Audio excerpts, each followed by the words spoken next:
नमस्कार मित्रमैत्रिणींनो, मी कल्पना मराठी सुगरणमध्ये तुम्हा सर्वांचं खूप मनापासून स्वागत करते। तर चला आज आपण बच्चे कंपनी स्पेशल छान असा पौष्टिक खाऊ बनवूया। तर बऱ्याच वेळा मुलं खाऊसाठी हट्ट करतात, तर आपण त्यांना विकत खाऊ घेऊन खायला देतो। तो त्यांच्या आरोग्यासाठी कितपत योग्य आहे, तर त्यापेक्षा आपण घरी जर असा खाऊ बनवला मुलांना दिला तर त्यांच्या आरोग्यासाठी तो चांगला पण आहे। तर चला असा जुन्या पद्धतीचा पारंपरिक खाऊ आपण बनवूया। तर आज आपण तिळगुळाच्या रेवड्या बनवतोय। तर या रेवड्या बनवायच्या कशा, तर मी सर्वात आधी बारीक गॅसवर एक पॅन गरम करायला ठेवलाय। त्यामध्ये 1 कप तीळ घेतलेत। तर तीळ घेताना गावरान तीळ घ्यायचे। गावरान तीळ असे रंगाने काळपट असतात, याला पॉलिश केलेली नसते आणि हे तीळ आपल्या शरीरासाठी खायला पण चांगले असतात। पांढरे शुभ्र पॉलिश केलेले तीळ घ्यायचे नाहीयेत। मधनं हलवत मी यांना खरपूस भाजले। हे तीळ असे वरती उडताना दिसत आहेत। मस्त खरपूस सुगंध सुटलाय, चटचट आवाज पण येतोय। यावरून तुम्ही समजू शकता की तीळ छान भाजलेत। तर हे आता जवळून दाखवते। तीळ असे छान भाजल्यावर फुगल्या पण जातात, बोटानं दाबलं तर सहज तुटल्या जातो, कुरकुरीत बनतो। आता हे पॅनमधले तीळ मी प्लेटमध्ये काढून घेतलेत। तोपर्यंत आपण दुसरी प्रोसिजर करूया। तर थोडेसे तीळ मी या कपात बाजूला काढून ठेवते। ते का ते तुम्हाला मी नंतर सांगणार आहे। आता मी तोच पॅन गॅसवरती गरम करायला ठेवलाय। त्यामध्ये 2-3 चमचे पाणी घातले आणि अर्धा कप गूळ घातलाय। 1 कप तीळ आहे तर अर्धा कप गूळ घ्यायचा। तर हा गूळ साधाच गूळ आहे, चिक्कीचा वगैरे घेतलेला नाहीये। गुळाला फक्त थोडंसं मी बारीक कापून घेतले पटकन विरघळण्याकरता। गॅस बारीक ठेवायचा। तर या ठिकाणी आपल्याला गुळाचा 1 तारी 2 तारी घट्ट असा पाक बनवायचा नाही, फक्त हा गूळ पाण्यामध्ये मिक्स करून घ्यायचा आहे। हळूहळू पहा, हा गूळ पाण्यामध्ये मिक्स झालेला आहे। आता यामध्ये मी पाव छोटा चमचा बेकिंग पावडर घातलेली आहे। तर बेकिंग पावडरमुळे हा पाक छान आपला असा हलका फुलका होतो आणि त्यामुळं रेवडी मस्त मऊसूत खुसखुशीत बनते, कडक बनत नाही। म्हणून थोडीशी बेकिंग पावडर घालायची। गॅस बंद आहे। यामध्ये आता तीळ घातलेत। अगदी सावकाश घाई गडबड न करता आपण या तिळांना या गुळाच्या मिश्रणामध्ये मिक्स करून घेतोय, त्यामुळेच मी खाली गॅस बंद केलाय। आता हे मिक्स झाल्यावर गॅस मी पुन्हा चालू केलाय, बारीक गॅस आहे।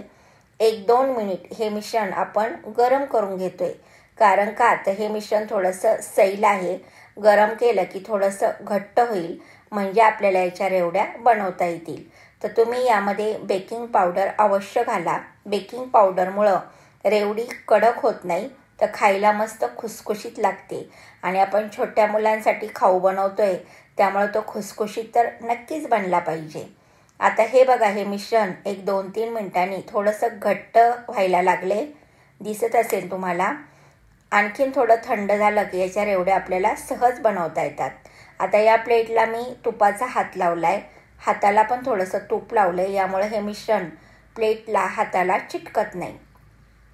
तर हे गरम आहे, लगेच गरम गरम मिश्रण आपल्याला रेवडी बनवण्याकरता हातावर घ्यायचं नाही, नाही तर हाताला भाजू शकतं।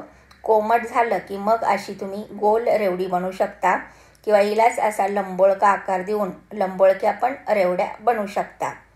तूप लावल्यामुळं बिलकुल रेवड्या हाताला चिटकत नाही, अगदी व्यवस्थित बनवता येतात। आणखीन एक रेवडी बनवून दाखवते। तुम्हाला किती छोट्या मोठ्या रेवड्या बनवायच्या त्या मापाचं हे मिश्रण घ्यायचं आणि अशी रेवडी बनवायची। तर बघितलं तुम्ही, ह्या रेवड्या किती सहज बनवता येतात आणि दिसायला पहा किती अट्रॅक्टिव्ह दिसत आहेत। आता ह्या गरम आहे, थंड झाल्या की छान खुसखुशीत बनतात। आता हे आपण बाजूला काढलेले तीळ होते ते या प्लेटमध्ये मी असे पसरून घेतलेत आणि ज्या आपण रेवड्या बनवतो त्या बनवलेल्या रेवड्या लगेच या तिळावर घालायच्या आणि हे तीळ या रेवडीला व्यवस्थित असे चोळून घ्यायचे। हे पहा, अशा पद्धतीने, म्हणजे रेवड्या दिसायला आणखीनच सुंदर दिसतात आणि मुलं पण हा खाऊ आवडीनं खातात, त्यांना खूप आवडतात या रेवड्या। आता सर्व रेवड्या तयार आहेत। हे पहा, गरम आहेत ह्या। थंड झाल्या की स्वच्छ कोरड्या हवाबंद डब्यात भरून ठेवा, अगदी महिनाभर इतक्याच टेस्टी राहतात, खराब होत नाही। हे बघा, आणि मुलांना हा खाऊ दिला तर मुलं पण जाम खुश होतात. मोठ्या प्रमाणात बनवा, डब्यामध्ये भरून ठेवा आणि मुलांना रोज तुम्ही या 2-3 रेवड्या थंडीमध्ये खायला द्या. शरीराला खूप सारी याने ऊर्जा मिळते आणि मुलांनीच खावा असं काही नाही, लहानापासून मोठ्यांपर्यंत सर्वजण हा खाऊ खाऊ शकता. आणि एक रेवडी मी तोडून पण दाखवली, बघितलं तुम्ही किती मऊसूत खुसखुशीत झाली. तर ही रेसिपी तुम्हाला कशी वाटली कमेंट्स करून नक्की सांगा. आणि आवडली असली तर नेहमीप्रमाणे लाईक करा, शेअर करा, मराठी सुगरणला सबस्क्राईब नक्की करा. आणि माझ्यासारख्या थंडीत या रेवड्या बनवून मुलांना खायला द्या, तुम्ही पण खा. आणि इन्स्टावर सुद्धा तुम्ही मराठी सुगरणला फॉलो नक्की करा. तर पुन्हा भेटूया अशाच सुंदर छान छान रेसिपीसोबत. तोपर्यंत मस्त खा, मस्त राहा, आनंदी राहा, मराठी सुगरणच्या रेसिपी पाहत राहा.